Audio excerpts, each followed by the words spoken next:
اتنا پتلا وہ لباس پہ تھی، اس لیے اس عذاب میں وہ گرفتار کر دی گئی۔ میں پوچھنا چاہتا ہوں اے اسلام کی مقدس شہزادیوں، تمہارا جسم بہت نازک ہے، تم بہت کمزور ہو، تمہیں صنف نازک کہا گیا ہے۔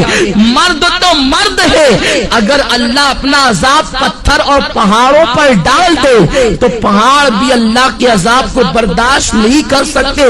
میری بہنوں، تم اللہ کے عذاب کو کیسے برداشت کر سکو گی؟ تمہارا یہ نازک وجود اللہ کے عذاب کو کس قدر برداشت کرنے کی طاقت رکھتا ہے؟ ذرا سوچو تو صحیح، آج تم اپنے حسن کی نمائش کر رہی ہو، آج تم باریک اور پتلے کپڑے پہن کر کے اپنے حسن کو دنیا کے سامنے ظاہر کر رہی ہو۔ کیا تمہیں ڈر نہیں لگتا یہ تمہارا حسن زیادہ دن تک تمہارے پاس نہ رہ سکے گا؟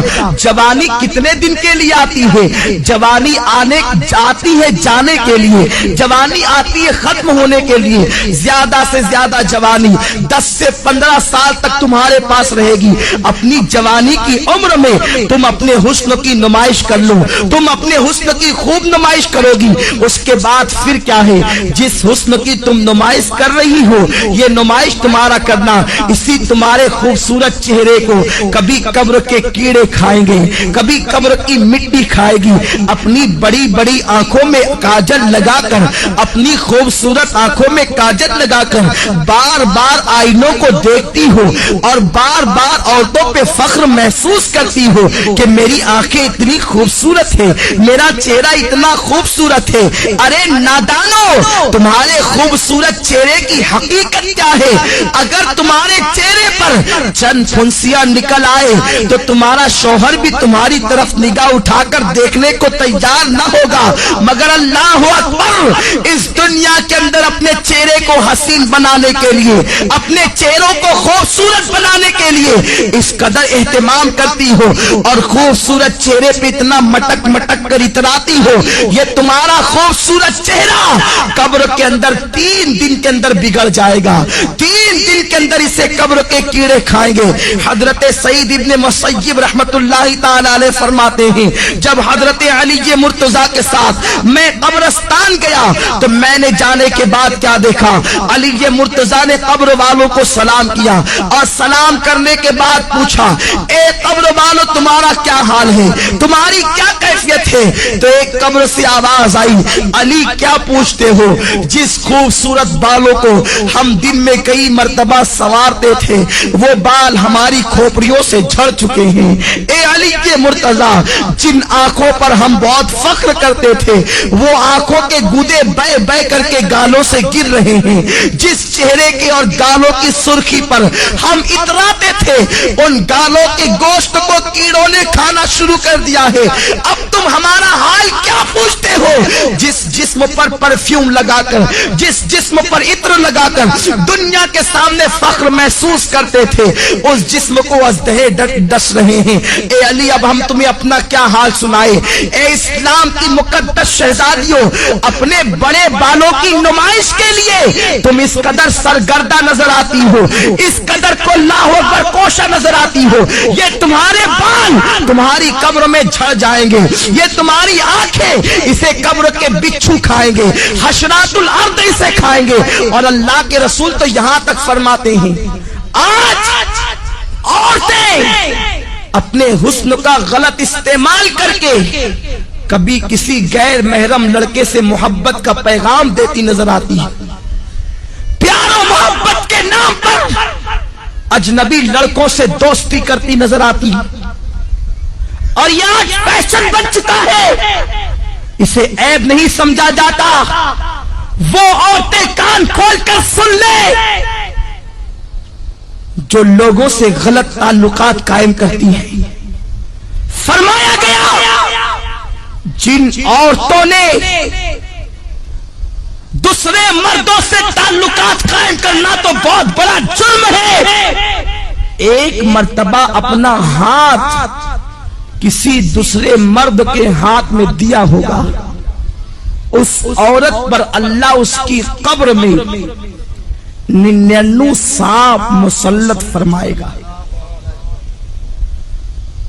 اور اس میں سے ایک سانپ کی طاقت کا عالم یہ ہوگا کہ وہ سانپ اگر سانس لے دنیا میں، وہ سانپ اگر دنیا میں سانس لے تو اس کی سانس کی گرمی سے پوری دنیا کے انسان مر جائے، اور اگر وہ سانپ کسی پہاڑ پر اپنی دم کو مار دے تو پہاڑ ریزہ ریزہ ہو جائے، اتنا طاقتور وہ سانپ ہے۔ ایسے ایسے طاقتور 99 سانپ اس عورت پر مسلط کیے جائیں گے جس نے ایک مرتبہ اپنا ہاتھ کسی غیر مرد کے ہاتھ میں دیا ہوگا۔ آج لڑکوں سے دوستی فیشن سمجھا جا رہا ہے، بچیاں سج دھج کر اسکول اور کالج کا رخ اس لیے کرتی ہیں، اللہ ماشاءاللہ سب کی بات نہیں کرتا کہ لڑکے انہیں دیکھیں ان کی طرف متوجہ ہوں۔ اللہ کے رسول صلی اللہ علیہ وسلم نے فرمایا، میں نے معراج کی رات ایک منظر دیکھا کہ آگ کی کینچی سے کچھ عورتوں کی جلدیں کاٹی جا رہی ہیں، آگ کی کینچی سے ان کی جلدیں کاٹی جا رہی ہے۔ جو خواتین آپریشن کو جانتی ہے اور جن کا آپریشن کسی مقام پر یہ کہاں ہوا ہے یا انہوں نے آپریشن کی داستان کو سنا ہوگا تو انہیں معلوم ہوگا کہ جب کسی کی جلد ڈاکٹر کاٹتا ہے تو پہلے اسے بے ہوش کرتا ہے، پھر بڑی نزاکت کے ساتھ ہلکے ہلکے انداز سے کاٹتا ہے، پھر جب ہوش آتا ہے تو انسان کتنا تڑپتا ہے، کتنا بے چین ہوتا ہے، کتنا بے قرار ہوتا ہے۔ بہت احتیاط کے ساتھ اگر بے ہوش کر کے انسان کی جلد کاٹی جائے تو انسان اتنا تڑپتا ہے۔ میری بہنوں ذرا سوچو تو صحیح کہ آگ کی کینچی سے کچھ عورتوں کی جلدیں کاٹی جا رہی تھی۔ غیب دار رسول صلی اللہ علیہ وسلم نے فرمایا، میں وہ منظر دیکھ کر بے قرار ہو گیا۔ میں نے پوچھا، جبریل یہ کون عورتیں ہیں اور ان پر یہ عذاب کیوں ہے؟ تو جبریل نے کہا، یا رسول اللہ یہ آپ کی امت کی وہ عورتیں ہیں جو اس لیے بن سنور کے گھر سے نکلتی تھی کہ مرد ان کی طرف راغب ہو اور ان کی طرف دیکھے، اس لیے انہیں اس عذاب میں مبتلا کیا گیا۔ اے اسلام کی مقدس شہزادیوں، تم مغربی تہذیب اور فیشن پر عمل کرنے کے بعد بہت زیادہ کامیاب نہیں ہو سکتی، بہت زیادہ کامران نہیں ہو سکتی۔ اور سنو، یہ دنیا ایسی بدترین جگہ ہے، یہ دنیا ایسا بدترین مقام ہے، یہاں کوئی کسی کا نہیں۔ جب تک تمہاری جوانی تمہارے پاس ہے، ہر آنے والا تمہارے قریب آنے کی سوچے گا۔ تمہارے حسن کو پھول کی طرح جو حسن اللہ نے عطا کیا ہے اس کو مل دینے کے بعد وہ ایسا غائب ہوگا کہ پھر تمہیں کہیں نظر نہیں آئے گا۔ آج کل یہ باتیں بھی سننے میں آ رہی ہے کہ یہ چیز بھی فیشن بنتی جا رہی ہے کہ ایک عورت شوہر کے ہونے کے باوجود دوسروں کی طرف نگاہ کرتی ہے، یا دوسروں کے بہلانے پھسلانے پر، کبھی زیور کے لالچ دینے پر، کبھی دولت کی لالچ دینے پر، کبھی کاروں میں اور بائک پر گھومنے کی لالچ دینے پر عورتیں پھسل جاتی ہیں۔ دراصل غلطی عورتوں کی نہیں ہے، اس لیے کہ یہ بیچاری ناقص العقل ہے، بہت جلدی کسی کے پھندے میں آ جاتی ہے، بہت جلدی کوئی نے استعمال کر جاتا ہے، بہت جلدی کوئی نے یوز کر لیتا ہے۔ مگر میری بہنوں، میری بات کا برا نہ ماننا، میں تمہارے نبی کا نواسا اور تمہارا چھوٹا سا بھائی ہوں، میں تمہاری خیر خواہی کے لیے یہ باتیں عرض کر رہا ہوں، ورنہ عورتیں یہ نہ کہیں کہ منبر پر بیٹھ کر ہم سے یہ کیا باتیں کہی جا رہی ہے۔ میں یہ نہیں کہتا کہ اجتماع میں آنے والی ساری عورتیں بری ہیں، میں یہ باتیں صرف اس لیے کہہ رہا ہوں کہ جو بری عورتیں ہیں تم جا کر کے ان عورتوں کو یہ باتیں بتاؤ تاکہ وہ استعمال ہونے سے بچ جائیں، تاکہ وہ غلط کاموں سے بچ جائیں۔ میری بہنوں، میں تم سے پوچھنا چاہتا ہوں، تمہارے پاس جوانی زیادہ دن تک رہنے والی نہیں ہے، 10 سے 15 سال تک تمہاری جوانی تمہارے پاس رہے گی۔ اور سنو، اللہ کے رسول